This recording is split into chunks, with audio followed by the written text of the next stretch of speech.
Red Universe. Mini-série 2015.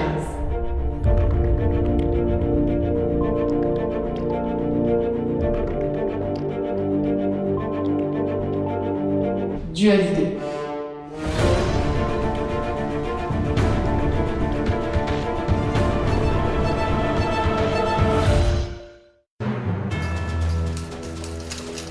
Docteur, encore de nouveau. Blessure par balle à l'abdomen et au bras. Montrez.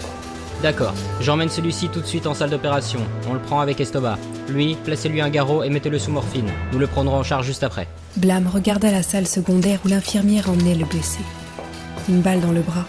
Celui-là s'en sortait à bon compte. Sur la quinzaine de patients serrés les uns contre les autres, un bon tiers ne se réveillerait sans doute jamais. Les blessures de guerre ne pardonnaient pas. Le gros bonhomme rondelet soupira, essuyant la perpétuelle sueur qui perlait de son front, et poussa le chariot pour retrouver son assistant. L'interne Estoba nettoyait autant que possible les instruments ensanglantés. Il leva les yeux vers le nouveau venu, l'air désappointé. Il se reprit vite et sortit de nouveaux gants en préparant l'injection d'anesthésique. Quel combat redouble, on dirait. Je ne comprends pas comment il peut y avoir un tel nombre de blessés. D'après les patients qui peuvent parler, ils ont surgi de plusieurs endroits en même temps. Ils prennent en étau nos troupes. Passez-moi le numéro 4, s'il vous plaît. Tenez. Attendez, je le branche. Voilà. Par les dieux. J'espère vraiment qu'on va s'en sortir. Je n'ose pas imaginer le transporteur sous contrôle des pirates. On n'aurait aucune chance. Bazavech ne nous laissera pas tomber. C'est un nordiste et ces gens-là ont les dents très dures. Clamp. Transporteur numéro 2. En pleine transition alors que personne ne s'y attendait, une armée pirate sous les ordres du terrible sénéchal Petrovac prit d'assaut le vaisseau commandé par le baron Bazavech.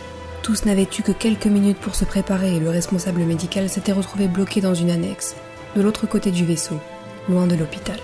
Les blessés n'allaient pourtant pas tarder à arriver et déborder très vite les modestes capacités de l'endroit. Pince. Les stocks de morphine? On a de quoi tenir, mais il ne faut pas que les combats s'éternisent. Vous étiez comment comme étudiant? Pardon?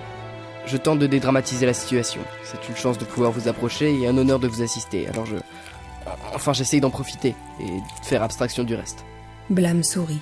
Oui, plutôt malin cet interne. Il avait raison sur toute la ligne. Ses années d'études, plutôt bonnes, vu qu'il était l'un des meilleurs de sa promotion. Mais sa dernière année de faculté restera à jamais gravée dans sa mémoire. Difficile de partager cela avec le jeune interne. Disons que j'ai eu du nez quant à ma vocation. En médecine, les petits gros sont menés courantes. On ne vous y juge pas sur les apparences, mais sur vos mérites, la plupart du temps.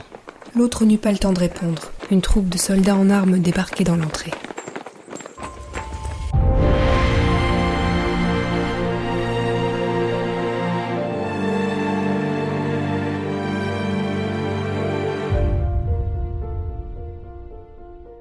Red Universe. À suivre.